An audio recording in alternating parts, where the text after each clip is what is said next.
Movie शुरू होती है एक कार्टून से, जहाँ पे एक पायलट अपने प्लेन को झूला बना के सोया हुआ था, लेकिन उसके गलती के कारण प्लेन पूरा गिर जाता है और टूट जाता है। जब ऑफिशियल उससे रिपोर्ट मांगते हैं तब वो कहता है कि ये सब कुछ एक ग्रिमलिन ने किया है, यानी सारा ब्लेम वो ग्रिमलिन पे डालता है और इसी तरह वो अपनी गलती से बच जाता है। सो मूवी की शुरुआत होती है 1943 में, जब दूसरा महायुद्ध चल रहा था। तब हम माउडी ग्रीटी को देखते हैं। माउडी फ्लाइट ऑफिसर रहती है और उसे एक टॉप सीक्रेट मिशन दिया जाता है, जहाँ पे उसे कुछ सीक्रेट डॉक्यूमेंट न्यूजीलैंड से समोआ इस जगह पे लेके जाना था। मिशन टॉप सीक्रेट होने के कारण इस मिशन के बारे में या फिर उस ब्रीफकेस में क्या है उसके बारे में किसी को भी बताना उसे अलाउड नहीं था। उसे B-17 बमर फ्लाइट से जाना था। अब जैसे ही प्लेन में आती है, सब लोग रूडली उसे बात करते हैं और प्लेन से निकालने की कोशिश करते हैं, क्योंकि इन क्रू मेंबर्स को बताया नहीं गया था कि उनके साथ एक लड़की भी आने वाली है किसी टॉप सीक्रेट मिशन के तहत। लेकिन वो अपना एक असाइनमेंट पेपर दिखाती है। प्लेन ऑलरेडी अपने टाइम से लेट हो रहा था, इसीलिए ये लोग उसे प्लेन में बिठाते हैं और मिशन की तैयारी करते हैं। उससे बुरी तरह पेश आने का कारण दूसरा भी था, क्योंकि जैसे मैंने बताया ये समय 1943 का था, तो औरतों को यही समझा जाता था कि वो इतनी बड़ी रिस्पॉन्सिबिलिटी संभाल नहीं पाएंगी। अब उसे ट्रंक में जाके बैठने की सलाह देते हैं, यानी प्लेन का वो हिस्सा जो नीचे के साइड पे होता है और एक डोर से वो ओपन हो सकता है। ये काफी कंजेस्टेड प्लेस रहता है और सिर्फ एक ही इंसान वहाँ मुश्किल से बैठ सकता है, लेकिन उसके बैग को रखने के लिए जगह नहीं थी, इसीलिए उसके बैग को क्विड नाम का दूसरा लड़का ले लेता है और वो उससे कहता है कि वो इस बैग को काफी ज्यादा संभाल के रखेगा। वो आगे बताती है कि इस बैग को अगर किसी ने भी खोलने की कोशिश की तो सबका कोर्ट मार्शल हो सकता है और इनका एक लंबा और खतरनाक सफर शुरू होता है, क्योंकि ऐसे टाइम पे जापानीज प्लेन भी पैसिफिक ओशन के चक्कर लगाते रहते हैं और उनकी नजर अगर इस प्लेन पे पड़ी तो डेफिनेटली अटैक होगा। अब इनकी जर्नी जैसे ही शुरू होती है, वो लोग मॉडी के बारे में काफी भला बुरा कहने लगते हैं, क्योंकि वो एक औरत होने के बावजूद ऐसे पोजीशन पे आके काम कर रही है। और ये सारी बातें मॉडी सुन रही थी। वो ट्रंक में बैठते हुए उनको सुनाती है कि वो उसके बारे में कुछ भी बोलने से पहले एक बार सोच ले। वो काफी बड़ा सा लेक्चर देती है उसके अचीवमेंट का। ये सारी बातें वो अपने ट्रंक में बैठ के ही कर रही थी हेडफोन के थ्रू, लेकिन उसके मेन ऑफिसर्स उसका सिर्फ मजाक बना के रखते हैं। ये फिल्म काफी मिस्ट्री से भरी हुई है, इसीलिए पूरे एंगल में आपको मोल्डी ही दिखाई जाएगी और उनके जो बाकी के कैरेक्टर हैं उन्हें बैकग्राउंड में हमें बताया जा रहा है और हम उनकी आवाज सुन रहे हैं, लेकिन वहाँ पे ज्यादा फोकस नहीं है। अब ट्रंक में बैठे हुए उसे बाहर की विजुअल्स आ रहे थे और एक चीज वो नोटिस करती है कि उनके प्लेन पे उसे एक अजीब सा क्रीचर दिखाई देता है। कैप्टन को जब वो इसके बारे में बताती है तो बाकी के सारे लोग उसका मजाक उड़ाने लगते हैं और कैप्टन भी इस चीज को इग्नोर कर देता है कि इतने बड़े ऊंचाई पे कोई कैसे क्रीचर आएगा। अब इसी दौरान इसके ट्रंक का जो डोर रहता है जिससे ये बाहर गिर सकती है, उसका हैंडल इसके हाथ में आ जाता है, यानी थोड़ी सी हलचल हुई वहाँ पे और वो गिर सकती है। अब ये अपडेट वो सबको दे दी है, लेकिन कोई भी उसकी मदद करने के लिए नहीं आता या फिर उसे ऊपर बुलाया नहीं जाता। इसी दरम्यान वो एक जापानीज प्लेन भी देखती है, लेकिन कोई भी उसकी बात पे भरोसा नहीं करता। अब ये सब कुछ चल ही रहा था, तब अचानक से एक क्रीचर आके इसके ऊपर हमला करता है। दिखने के लिए ये क्रीचर ग्रेमलिन जैसा था। अब इसके प्लेन का हैंडल नहीं था, इसीलिए ये उंगली से अपने डोर पकड़ती है और इसके पास एक गन रहती है। वो लोड करके उस क्रीचर को मारने की कोशिश करती है, लेकिन आवाज से डर के वो क्रीचर कहीं और चला जाता है और इसी में अभी इसकी उंगली टूट गई थी, उसे वो ठीक करती है। अब क्रू मेंबर्स ने भी गोली की आवाज सुनी थी और कैप्टन मॉडी से पूछताछ करना शुरू कर देते हैं, लेकिन इसे पता था कि ये बताने की कोशिश भी करे तो भी वो हंसेंगे, इसलिए वो जानबूझ के उन्हें क्रीचर के बारे में बताती नहीं है। अब कैप्टन फाइनली डिसाइड करता है कि उसे उस ट्रंक से निकाल के पूछताछ करने के लिए ऊपर लाएंगे, लेकिन तभी जापानीज फाइटर प्लेन इनके प्लेन के करीब आ जाता है। मॉडी को यहाँ पर कैप्टन से परमिशन नहीं मिलती जापानीज प्लेन पर फायर करने की, लेकिन वो जापानीज प्लेन काफी नजदीक आया था, इसलिए मॉडी बिना परमिशन के ही फायरिंग करके सब कुछ चुप कराती है। तब जाके इनको समझ आता है और इन लड़कों में ही आपस में झगड़ा शुरू होता है। और इसी दौरान हमें पता चलता है कि मोल्डी के हाथ में जो फ्रैक्चर था वो दरअसल झूठ था। इसी झूठे फ्रैक्चर के कारण से दूसरों के प्लेन में आके बैठना पड़ा था, अदरवाइज वो खुद भी प्लेन फ्लाई कर सकती है।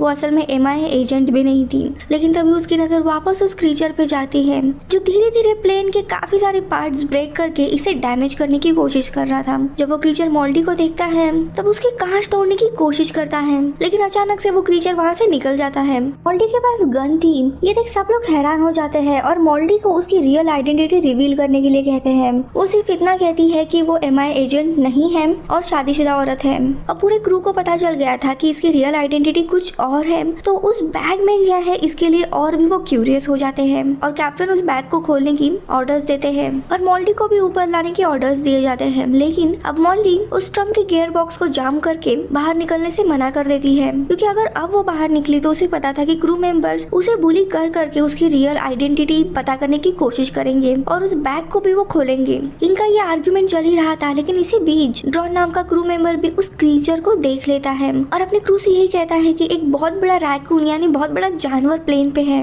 और मोल्टी ने भी उसे देखा है। लेकिन मोल्टी इस समय चुप ही रहने का डिसाइड करती है। इसके कारण सबको लगने लगता है कि उस बैग में ऐसा कुछ है जिसके कारण ये सब लोग हेलुसिनेट कर रहे हैं और प्लेन भी खराब हो रहा है। अब काफी आर्ग्यूमेंट के बाद वो लोग उस बैग को ओपन कर देते हैं और तब रिवील होता है उस बैग में एक बेबी है और यहाँ पे हमें मोल्टी की बैक स्टोरी पता चलती है। ये बच्चा मोल्टी का ही था और बच्चे के साथ वो अपने होम टाउन से भाग रही थी।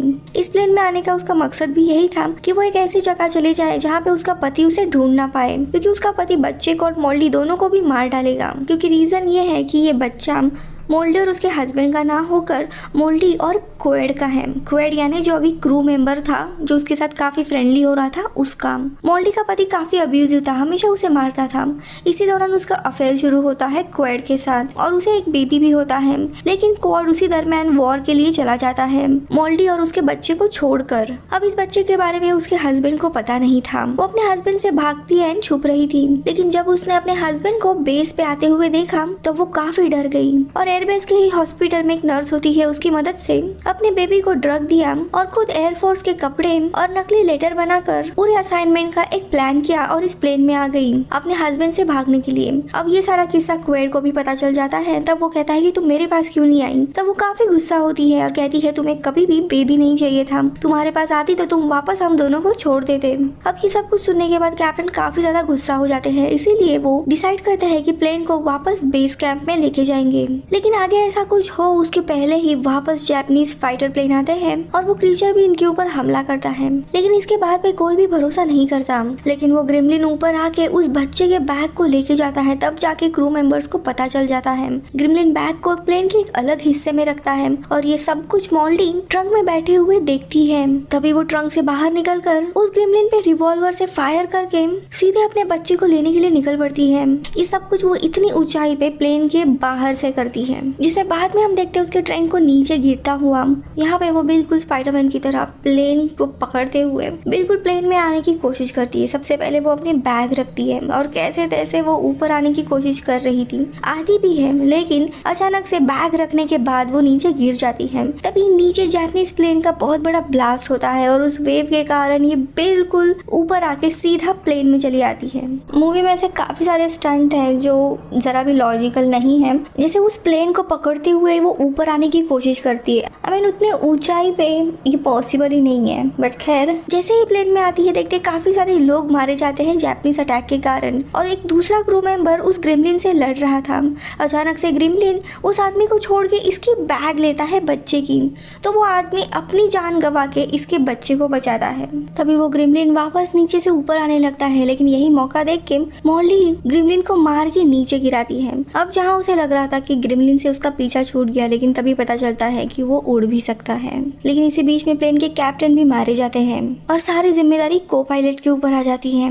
अब प्लेन में सिर्फ बचते हैं क्विड यानी उसका बॉयफ्रेंड, बैकेट, को पायलट अल्टर और मोल्टी। अब मोल्टी कैप्टन की सीट का चार्ज लेती है और वो सबसे पहले जापानीज प्लेन फाइटर जो रहता है उसे भी ब्लास्ट कर देती है। अब इनका plane almost out of control हो गया था, इसीलिए मोल्टी प्लेन का इंचार्ज लेती है और उसे कैसे तैसे 360 डिग्री में घुमा के एक जगह पे ये लोग अननोन लोकेशन पे लैंड करते हैं। अब प्लेन की हालत देखते हुए सब लोग भगदड़ी में बाहर आते हैं और तभी प्लेन ब्लास्ट हो जाता है। क्विड भी उससे माफी मांगता है और उसे कहता है मैं हमेशा तुम्हारे साथ रहूंगा। लेकिन इसी दौरान वो ग्रिमलिन वापस आता है और क्वेड को जख्मी करके वो बच्चा उससे ले लेता है। लेकिन मोल्टी उस ग्रिमलिन को मारते हुए अपना बैग छीन लेती है। वो ग्रिमलिन काफी जख्मी हुआ था, वो बैग वापस क्वेड को देती है और उस ग्रिमलिन से लड़ने के लिए आती है। लेडी टार्जन को देख ग्रिमलिन भी काफी डर जाता है और भागने लगता है, लेकिन मोल्टी उसकी पूंछ पकड़ के उसे खींचती है और उसके साथ काफी रेसल करती है और आखिरी में उसे मार देती है और वो क्वेड के साथ एक हैप्पीली एवर आफ्टर रहती है।